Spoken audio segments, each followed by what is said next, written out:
Hey, you are listening to Abyss Gazing, a horror podcast where we celebrate all things spooky and mental health. I'm your co-host Mark. And I'm your co-host, Josh, not digging up bodies.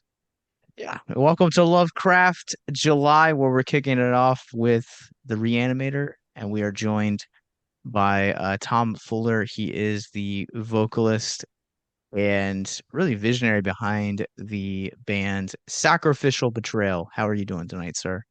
Yes, sir. I'm doing fantastic, man. Thank you guys so much for having me on.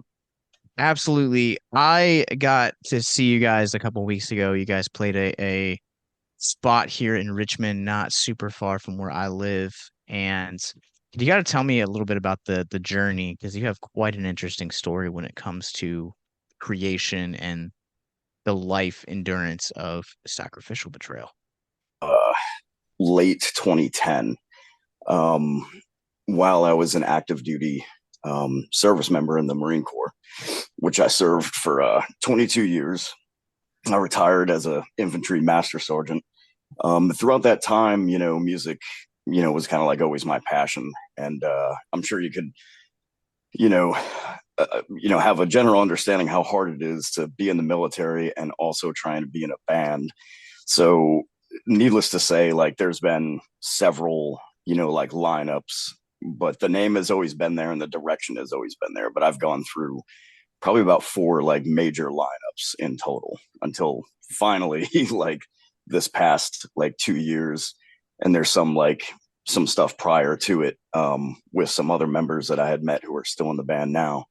um, so it's kind of been a long journey, but that's kind of like, I guess I kind of explained some of it really.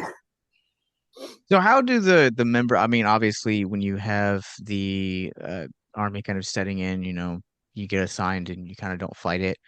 How does the newer member changes or thereof, like how does the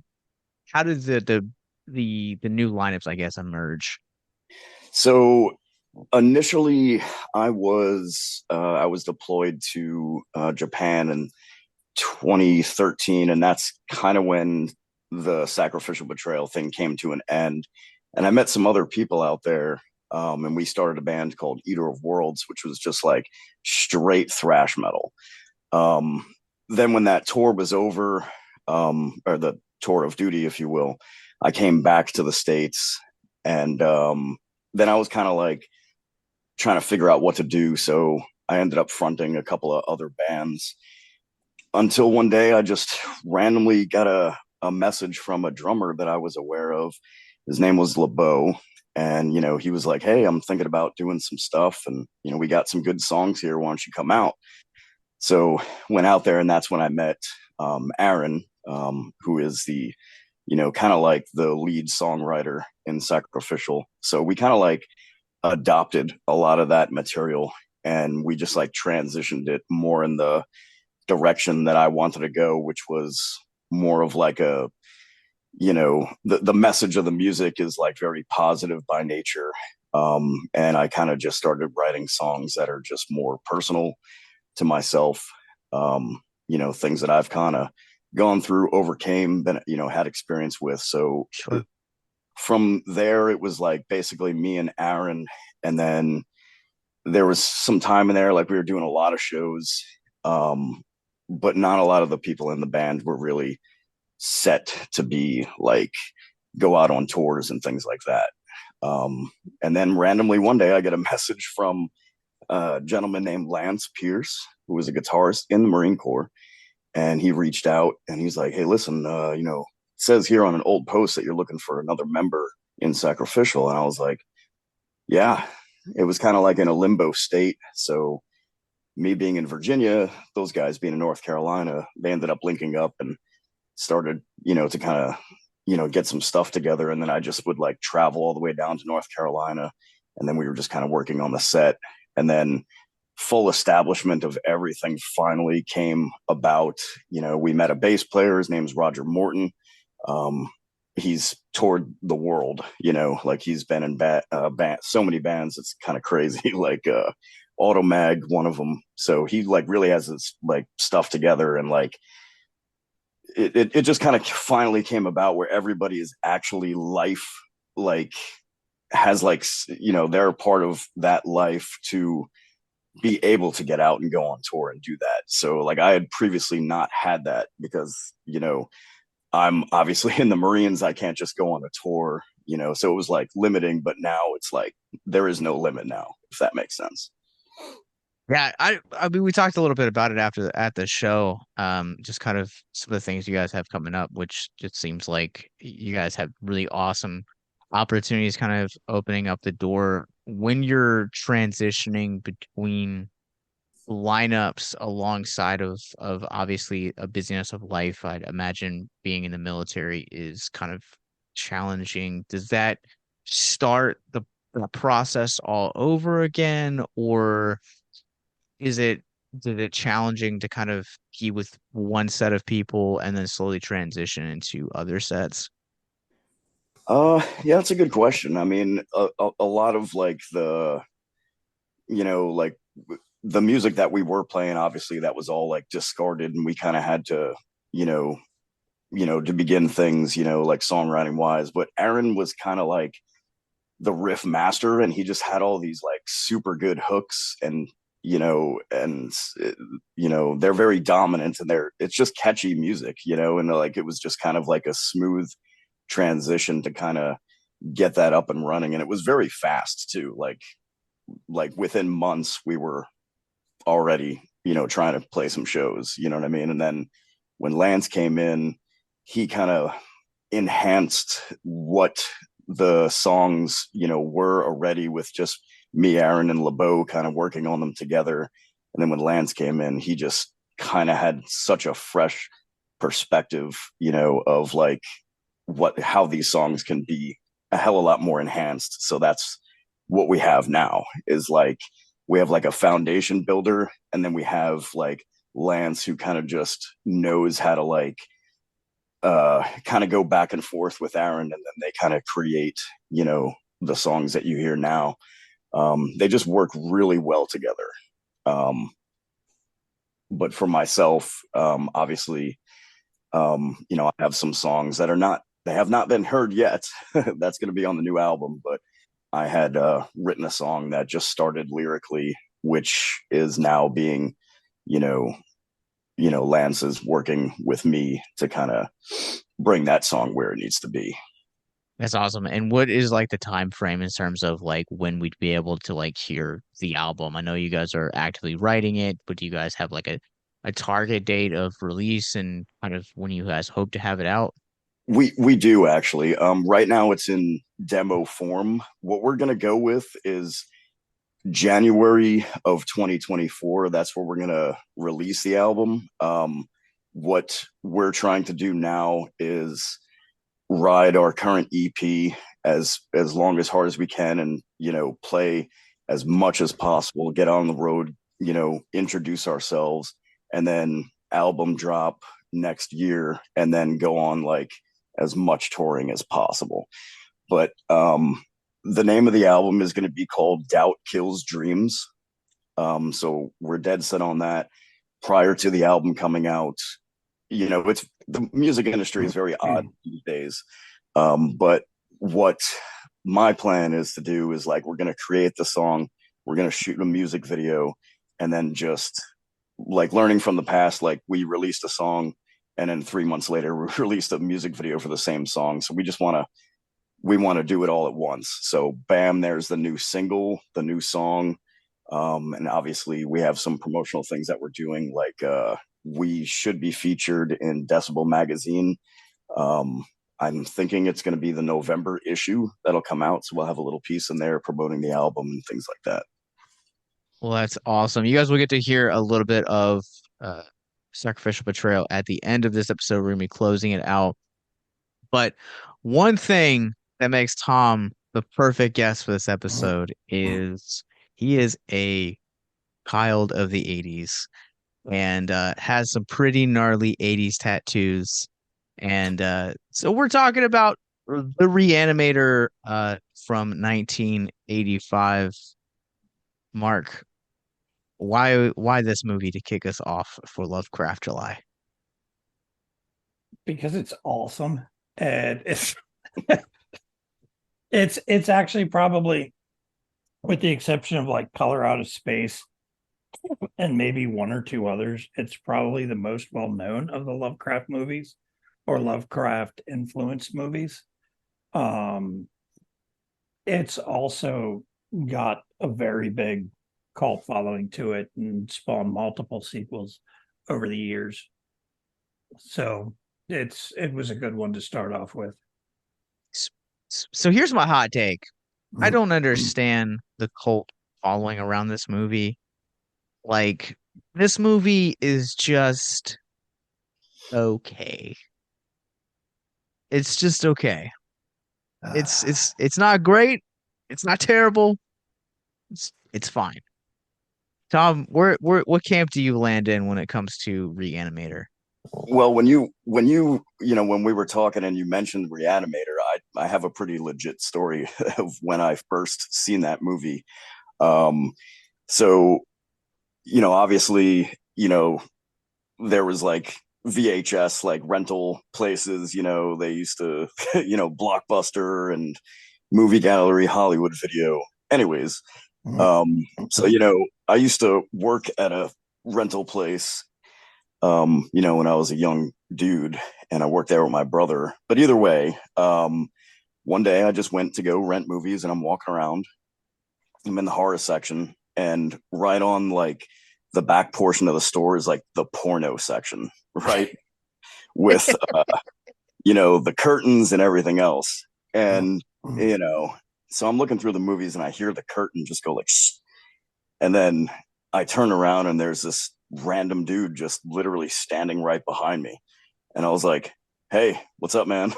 And he was just like, "You're wanting to get a good horror movie, aren't you?" I was like, "Yeah." And he just like reached down, grabbed the Re-Animator, handed it to me, and he's like, "This one's good, rent that." And then I was looking at the box, and then I just hear he went back into the porno room. then I brought the movie home, watched it, and I'm team fucking Re-Animator. I love that damn movie. I think it's awesome. I will say that in anticipation for this movie and podcast, I have tried to come a little bit prepared. I haven't seen any of the sequels. I read the book and the novella of Lovecraft's Herbert West Reanimator. I have to say is a lot more captivating, a lot more cinematic, and that's also I've seen Re-Animator a couple of times, and the reason I'm feel like I'm hating on it a little bit is just because I see what Lovecraft like took where he took the character and like what the story was actually capable of. And don't get me wrong, I think that this is a wonderful display of practical effects. I think the acting is good, the pacing is fine, but I just don't get the hype around this movie. Maybe it's because I Oh wasn't like Lord. raised in the 80s and like I saw it as like an adult. The thing with Lovecraft stuff, though, is the way he writes compared to the handful of movies that have been put out.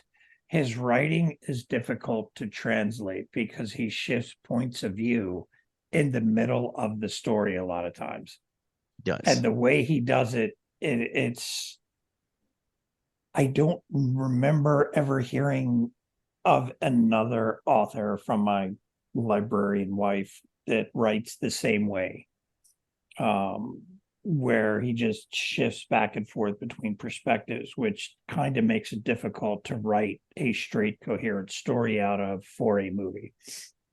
So you're also gonna lose a lot of that translation from movie or from book to movie because of creative license, like they always do with everything, anyways. That's fair. But for like, so the story, if listeners, if you haven't read it, it is a story that actually spans like decades. Like it sees like Herbert West actually go from this kind of calculated, like mad scientist as he's kind of depicted in the movie to like actually pursuing a career in kind of like the reanimation and trying to like find out how to better it. Like there's a part in there where it's like it takes place in a war. And I don't know, it's just I feel like the story had a lot more scope to it, whereas this one happens probably in the handful of like a couple more days. Well, how much of that is covered in the other movies, though? Look, I haven't seen the other movies. This is the only entry into this series that I've seen. So if either of you guys have seen the sequels, please tell me. Well, there's what's the second one? Bride of the Second one is Yeah, Re-Animator. Bride Bride, of and Re then yeah. yeah, and then there was like a 2016 another like reimagination of the movie. I don't correct me if I'm wrong. So according to Google, there are three movies. There's this one, the original, there's the 1990 Bride of Re-Animator, which I believe also pulls from the same source material, and then there's Beyond Re-Animator in 2003. Y- yes, no, there is another one. Hold on, I'm looking it up. It's not like a part of that series. Um, Interesting. yeah, it was like another version of it. I didn't watch it. I know it was on Amazon Prime. I'm looking it up right now. I think I know what you're talking about too. That's the bad part.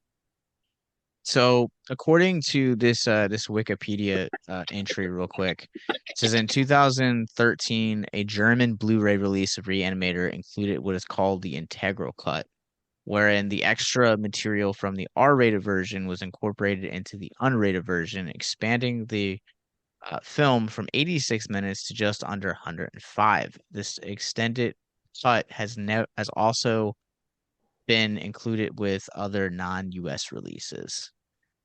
Hmm. Is it Re-Animator Evolution? Is that the one you're thinking of? Might be. I can't find it on here. I know I've seen the thing before though. Yeah, they're talking about it's basically a remake.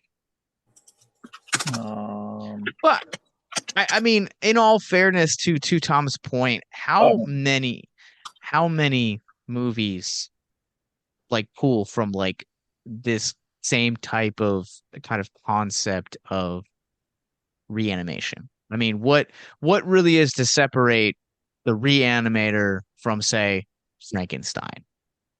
So Frankenstein was a created creature from that was created from multiple dead bodies and pieced together and brought together with lightning and brought to life with lightning. This is a reagent, which they never really say exactly what it is, that he injects into dead bodies and it brings people back to life. So you've got more of a creation process involved in one, where in the other, it's just reanimating people. yeah, that's a good way to put it. I found it on here. It says Herbert West Reanimator 27. Yeah, I think that one's like French or something like that. Yeah, it's that's what I'm seeing on here. It's like Italian filmmaker Ivan something. But yeah, I don't know. I never watched it, but yeah, I'm in full agreement. I think that's kind of the difference between the two. That would also make sense because that might actually be like more to the source material, following it closely, because that is like the actual like name of the book also. Okay. Um, that's interesting to hear. Apparently, there's also an anime based Yeah. around this. Yeah, they did Um, they did a lot of stuff with Re-Animator over the last 40 years almost. and I mean, also like I definitely think that there's a place for this, and like there are some things that like the 80s are such an interesting time for horror in general, to where I feel like you had this like slasher boom that was happening from Freddy, Jason, Chucky, uh, just absolutely booming. You also got like the Mutilators, Slumber Party Massacre, Sorority House Massacre, just Prom Night. You have all of these slashers that were coming in the wake in the popularity of movies like Texas Chainsaw Massacre, uh, Black Christmas, Halloween from the 70s, and then you have these like weird little like sci-fi like nuggets. And so it makes sense that a movie like Re-Animator would have a cult following. Um and also I think like to the degree like the reason why it resonates with also specifically with female viewers that grew up, at least the ones that I've interacted with and talked to about this movie, everyone thinks Jeffrey-Combs is hot. It's the glasses, I'm telling you. But at the same time, without a movie like this, you may not have ended up with Peter Jackson doing Dead Alive or Brain Dead later on. Yeah. Yeah, and I'm not gonna like try and like argue like this merit the merit of Re-Animator in terms of stuff like its importance in the legacy of horror. I understand 100% that it has a place, and I'm not gonna argue that. I think that this movie to me is just was it's yeah, it's okay. I mean, there's some outrageous parts in that movie that they're just like classic. I mean, the guy's walking around with his head on a plate, you know what I mean? Like messing around with the chick on the table. Like, I mean, that's like, I don't know. Like that's not to say that like there aren't parts in this movie that I don't adore, because I absolutely do. Like I think the entire like third act where uh Dr. Hill is like essentially like he's trying to he's just kind of chilled in the plate like you said, like I and he's trying to like also operate, and then Yeah. has like an army that he creates in the end when Herbert and Dan try to stop him. Like I think that those have like valuable moments. And I really love kind of the first time that they try the the serum. I thought that was like really great. But there are moments in this movie that I think are really entertaining, and it's a reason why I've come back to it on multiple times. If you or someone you know is listening to this podcast right now and you're struggling with suicide, addiction, self-harm, or depression, we encourage you guys to please reach out. This is the heartbeat of why we do what we do. Suicide is currently the 10th leading cause of death in the United States, and as of this recording, there are 132 suicides that take place each and every day on American soil. And when you scale back internationally, there are 800,000 successful suicides. That is one death roughly every 40 seconds. So if you or someone you know is struggling, you guys can go to victimsandvillains.net/hope. That resource is going to be right in the description wherever you guys are currently listening or streaming this. There you'll find resources that include the National Suicide Lifeline, which is 1-800-273-8255. You can also text HELP to 741-741. We also have a plethora of other resources, including churches, getting connected with counselors, LGBT resources like the Trevor Project, and also veteran hotline as well. Please, if you hear nothing else in the show, understand that you listening to this right now have value and worth. We get it. Suicide, depression, mental health, these are hard topics, and the stigma around them doesn't make it any easier. But please consider the resources right in the descriptions below wherever you guys are listening, because once again, you have value and you have worth. So please stay with us. Well, you didn't really have a lot like it, or at least to my memory or recollection or whatever before. There wasn't a lot out there like it. You did have some zombie movies, but this wasn't the typical zombie movie. And it was almost that mad scientist horror as opposed to like zombie horror. It was closer to a body horror than anything else, with the way with the way they did a lot of the stuff. Uh, and you really didn't have a lot like that at the time. Where now it's you can flip through a list of stuff over the last 20 years. But the 80s and a lot of the 70s, if you really look at the development of TV and movies, everything was news for the longest time. And then you had your weekly programming in the news. And then it wasn't until the 60s they kind of started to experiment with things. 70s picked up, and 80s was like the boom where they really started getting the hang of making movies. And you start ending up with stuff like this. You start ending up with Ghostbusters, Goonies, all these classics and legendary movies. You got Stripes from the late 70s. I mean, how many movies can you think of that end up falling within that time period of the late 70s to mid 90s that were just fantastic? And that was like, at least to me, that was like the golden age of movies in Hollywood, was that mid 70s to mid 90s. And this was right there in the middle of it. I'm in full agreement with that. I think there's just like such a abundance of like amazing movies that just all came out through that time. I'm a very big fan of The Thing. Yes. I do love that movie. Like just the innovativeness and like because just horror in general, like there's awesome stuff coming out nowadays and whatever, but a lot of it just focuses on like that like scare, that like jump scare, like as opposed to just you're in this different world and it's like not all CGI, or whatever. Yeah, and supposedly John Carpenter's working on a sequel. To The Thing? Yep. Well, I I've know they seen it. did the one in 2013, I think was the prequel. But yeah, if that happens, I'll be in the theater like 100%. Yeah, that was a case. The story was right, but the studio stepped in and got involved and threw CG at it like there was no tomorrow, and that's what made that one not very good.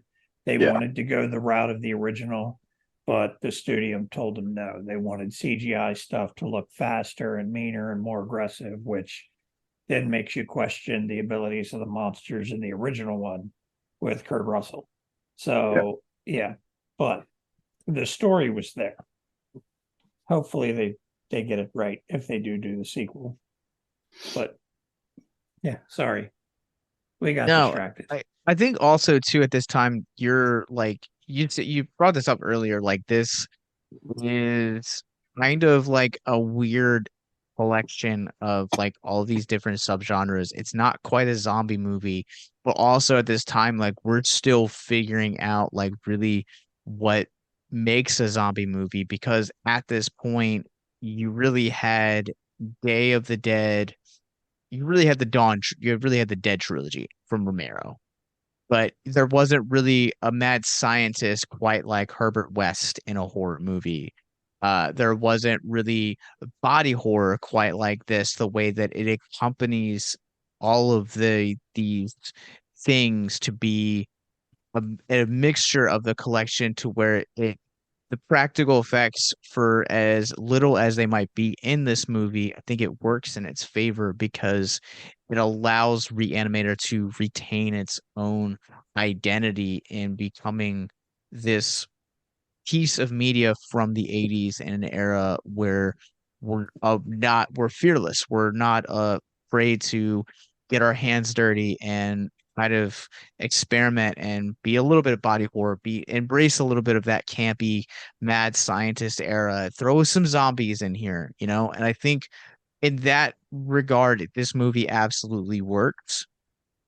I think that there is um the just the I think but it's the charisma and the determination and the conviction of Jeffrey Holmes's performance as Herbert West in this movie that really I feel like builds an entire um trilogy off of this. Like having not seen the latter two entries, I think it's his performance as this character that has made him such an iconic household name among horror fans. I mean, for me, I saw it later in my horror career. Um, uh, and I remember him as being one of the bad guys in Star Trek Deep Space Nine. Yeah, That feels like such a deep cut, but okay. you're welcome. Yeah, he was a main bad guy for like 2 seasons in Deep Space Nine. And that's what I remember him the most from, is that. So even going back and watching this and knowing this is decades before that, it's like, oh, it's the dude from Deep Space Nine. And you're looking it up so you can see it, aren't you? I'm just like looking also at his like filmography. I mean, he's like done so many like other things, but like most people know him from like Re-Animator. Re-Animator. Yeah. Yeah. And Barbara Crampton is also kind of another one to where like she's such a household name within horror. Like I would I would probably put her status on like the same wavelength as like Cassandra Peterson from Elvira.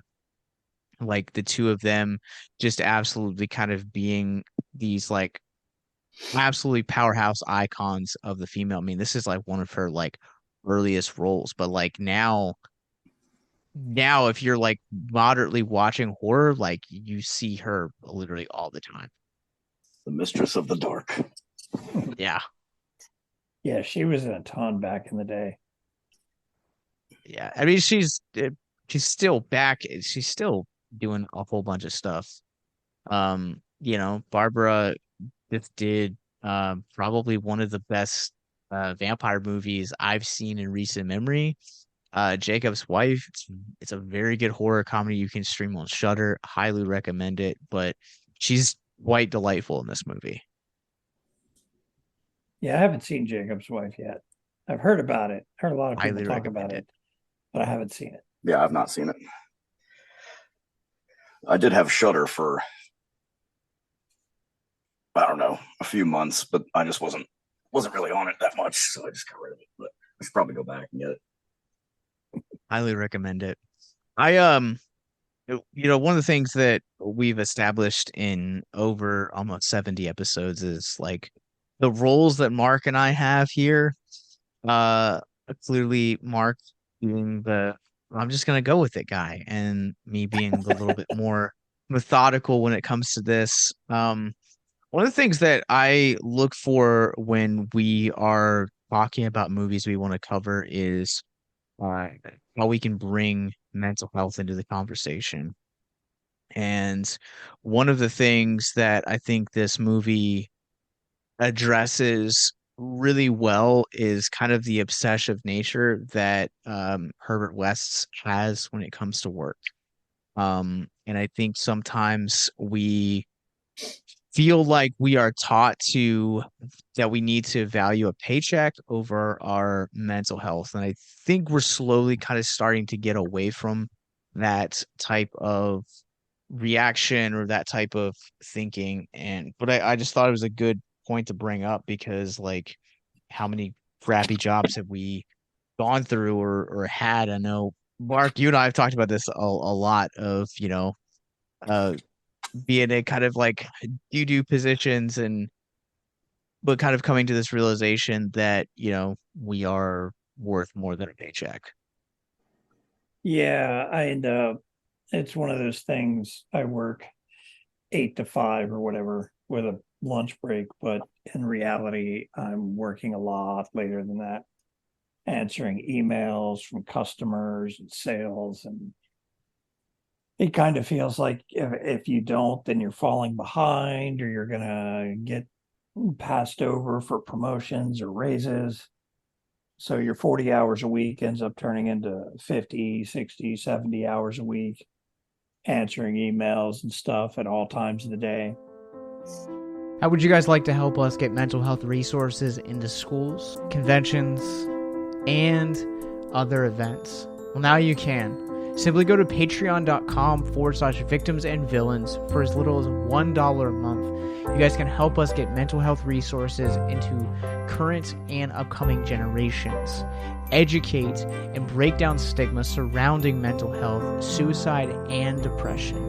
And you get exclusive content that you can't get anywhere else. And you guys can tell us which Nicolas Cage movie you want us to cover, and we'll do it. All it takes to get started is to go to patreon.com/victims and villains, or simply click the link in the episode description wherever you guys are currently listening or streaming this episode. Pick your tier and get started today. Yes, it's that simple. So quickly select the tier that you want and help us get hope into the hands of the depressed and the suicidal today.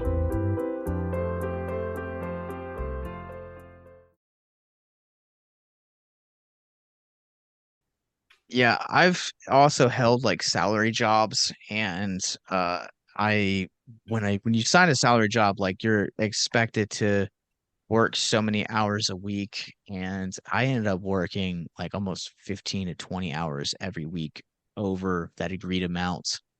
And it's always been like really hard to kind of like uh just really do, because I was raised this concept and this idea that you need to provide for your family. If you don't, then you're not a man. Um, if you don't provide, then you are not a good husband, not a good provider, not a good leader.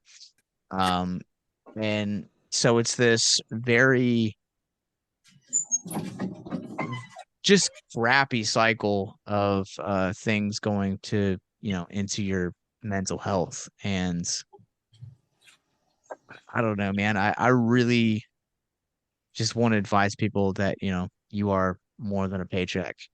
um if it comes down to it, value your mental health over your bottom dollar, because chances are that the the job that you currently have, if it treats you like crap, there's going to be one that's actually going to be out there. It's going to be better for you, and it will put you at peace when it comes to your mental health. Yeah, I've known people that their identities come from their careers, their whole identity, and they've lost their job for whatever reason and went to pieces until they could find another job. They didn't know how to handle day-to-day life. They didn't know what to do, how to function until they got another job. And then it was almost like it restored who they were at that point. Well, I think it's just kind of like common American practice, right? Because like when you meet a new person and they tell you, they ask you, tell me a little bit about yourself. We have this tendency to start with our jobs. For some reason, it just like an automatic response that like this is who we are. We spend a third of our lives doing this thing, so we must be this thing.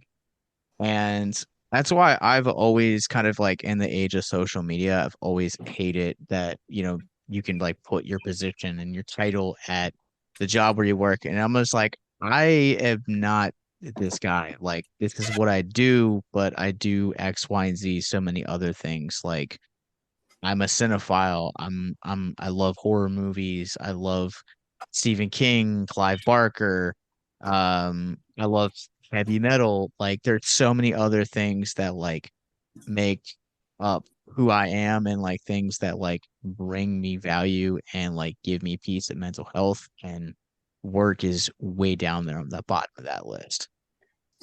Yeah, for for myself, being in the military all this time, um, I've definitely seen my fair share of, declining mental health statuses with like several members, all the way to the point where I've lost a lot of dudes like throughout the years.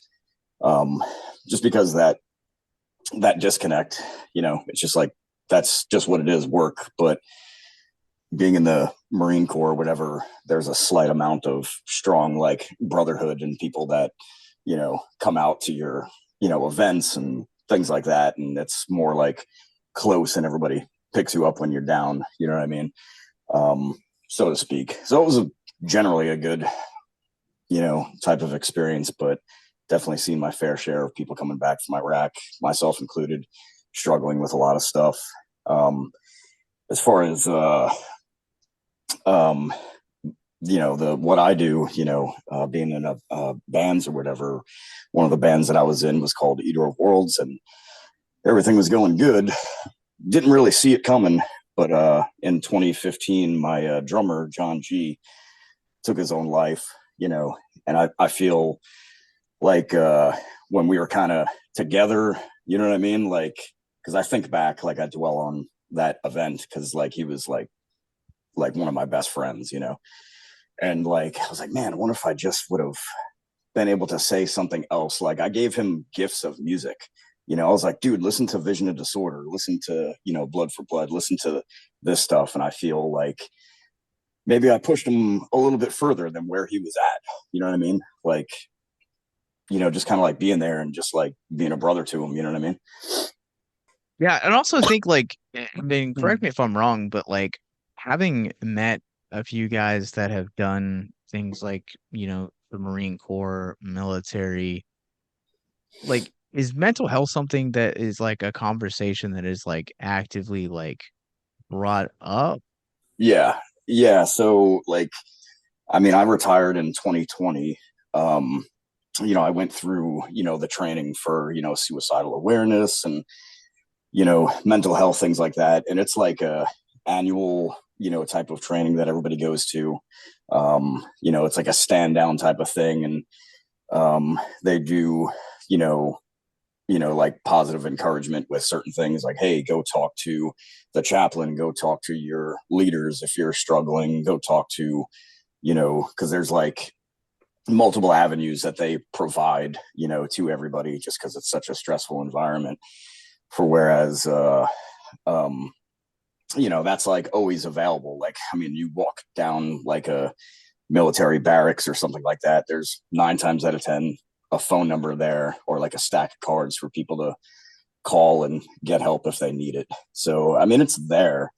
But the thing is like sometimes people don't want to speak up about certain things that they're dealing with simply because they think that it'll affect their work environment, whereas their leadership would kind of be like, oh yeah, that guy, you know he's dealing with all this crap, I can't put him here, and so some people don't say anything because of that. That's it, like to bringing like tying it back into like Re-Animator. There's that exchange between like Don or Dan and Herbert when like Herbert kind of like reveals that like he's going to keep pursuing the serum and kind of perfecting it to the point where like, Megan and Dan, they just survived this like horrific ordeal, and you kind of almost have this like this moment where the two versus one kind of scenario where it's like, how can you like keep doing this? There's like almost this like unspoken disgust. And as men, I think that like, to back out of the military, I feel like as men, when it comes to mental health, like that's kind of the same response that you are treated with, that if you are say that you need help or say that you have emotions, then you kind of suck as a human being. Right. Yeah, I mean, that's agreeable. It could be seen as, just like, some type of weakness that somebody has, you know what I mean, as opposed to, just being like, oh yeah, no problem, let's talk about it, dude. um but yeah, it could definitely be taken as a weakness for sure. Yeah, and I mean the thing about like, one of the things that, we do a lot of events, and we have the resources there. Resources are great to have, but if you are not actively using those resources, then they're just kind of taking up space essentially. Um, so it's this like twofold, like the resources are available, but also at the same time, like you have to be willing to be vulnerable and have those conversations like what we're having now. Yeah, Right. you can't make somebody use resources if they don't want to. Yeah, that's been one of the hardest parts of because much like you, Tom, I lost a friend to suicide, and it is one of the worst feelings in the world. And so now, like when I meet people and kind of like get to have like conversations and like come to find out that they have like suicidal tendencies or like depressive episodes or anxieties, like I'm not a psychologist. I am not a counselor. I'm not a therapist. And so I'm always kind of like trying to, uh, you know, give people resources, but it comes down to this point of, I think it's almost like this like cultural thing now to where like we went from it's not okay to talk about your mental health to now this like instant age where everything's available literally the touch of a button, and you can have anything you want instantly, and it's almost kind of like we want that same thing for our mental health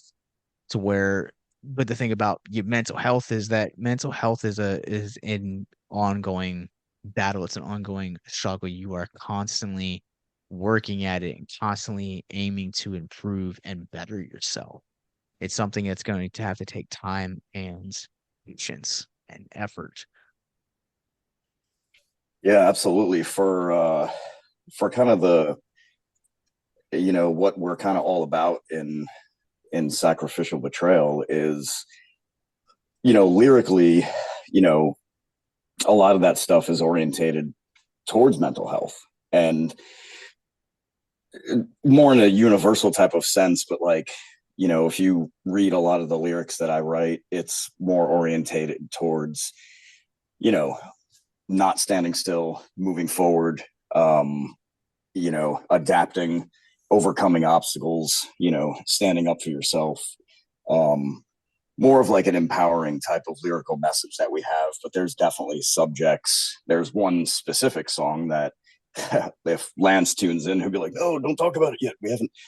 But we do have one song that is a storyline that's basically someone that is a 100% dealing with, you know, um, a lot of turmoil esque thoughts in his head and just being all things that's like very mental health related. And then our choruses are overcoming that obstacle and that like standpoint that this individual, who I won't name, but has, and how he kind of went about. So we have a song that's going to be on the new album that's specifically for that. And when it comes to horror movies, I'm not sure if I mentioned, but I also write. Um, and some of the Eater of Worlds material, I wrote a sequel to the movie Phantasm. I know that there's sequels, but I wrote like an alternate sequel. And that's a song that I had written. And we have a song called War is Upon You, which is about like the army of dead coming, to, take everybody out, but the Eater of World stuff, when I was kind of into it, I was like just writing my own kind of like horror stories that like parried off of movies and stuff like that. It's awesome. Just to kind of close this out, there's a scene early on in this movie where I don't remember who says it, but it's after like the doctor's like he's early on in the movie, he's like lost a patient and he's like trying to save him. And one of his colleagues says a good knock doctor knows when to admit defeat. And I think that speaks volumes to a lot of things we've talked about in this episode about, understanding that we're not perfect, we're not going to get it perfect. So whether you are, despite whatever gender you are, despite whatever race you are, what your background is, like it's okay to like ask for help. And I think that's really kind of is what sums this up, and even to an extent to where like Herbert kind of also realizes that he needs the help of Dan, and you know, so this is the Re-Animator.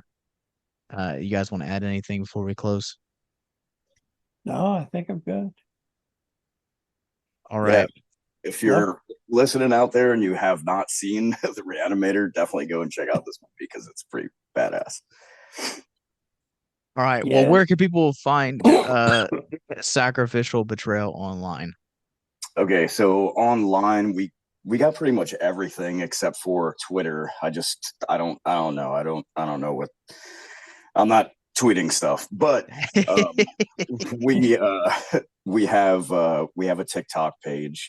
Just it's sacrificial space betrayal, and we got some videos on there of us being on tour, kind of doing crazy type crap. Like there's some pretty funny videos that we have out there because we have a lot of stage antics that we kind of do, and we've been trying to do a little bit better with capturing that stuff and putting it out there so people can definitely get an understanding of not just what our music is, but who we are as individuals. And I think that's important these days to kind of, this is who we are. Like, we're not just people that get on stage and, whatever. Like, we are a brotherhood, and we are all very close friends in Sacrificial Betrayal, and we do crazy shit. So we got the TikTok thing. We do have an Instagram, and we got Facebook, and then we have we have an official music video that's on YouTube, and from the song Pathbreaker, and a lyrical video that's on there. And unfortunately, there's some like old footage that I cannot get off of YouTube of like old iterations of the band or whatever. But it is available. I will provide links in the show notes below. Mark, where can people find you online? So I've got my painting. I'm actually about to start painting again finally, now that my office is set up after moving. But Titanium Juggernaut Painting on Instagram. All right. Well, you guys can follow me if you guys are cinephiles. I am active on Letterboxd at Captain Nostalgia. You guys can find us wherever you guys get your podcast from. Simply search Abyss Gazing. And you guys can follow our parent company, Victims and Villains. We're on Facebook, Instagram, Twitter, Twitch, and wherever you guys get your podcast from. Until next time, remember, the longer you gaze into the abyss, the more the abyss gazes back.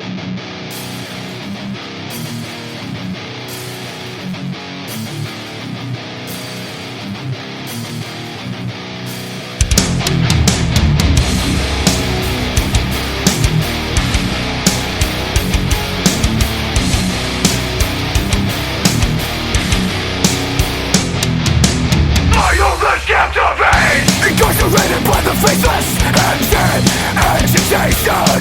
The bones and the brave are forced into the grave. Chaos unleashed, trapped in partition. Shouting in the depths in the temple of the slaves, silencing the desperate cry. Negative reasoning by design. There are none so blind as those who will not say. Nothing ventured, nothing gained. Doubt is the beginning, not the end of wisdom. Haste makes waste. Violence captivates. Marching to an iron fist. Vindication of avoid the wages of sin is death.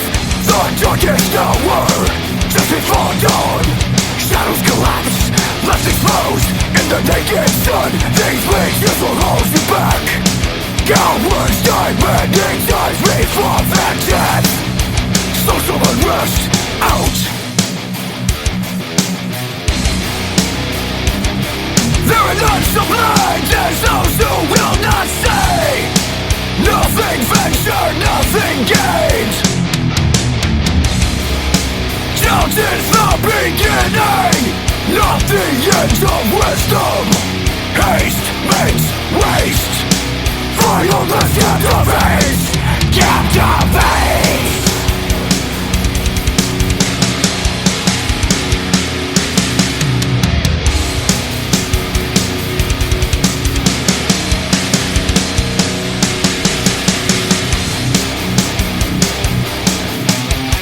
Spreading fear will not consume me.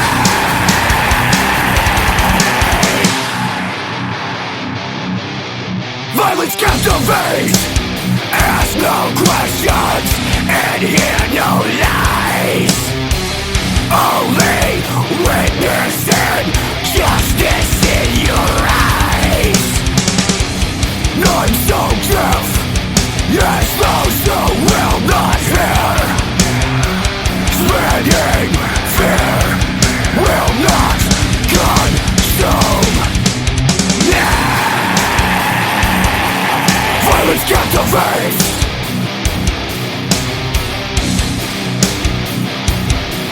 Violence captivates.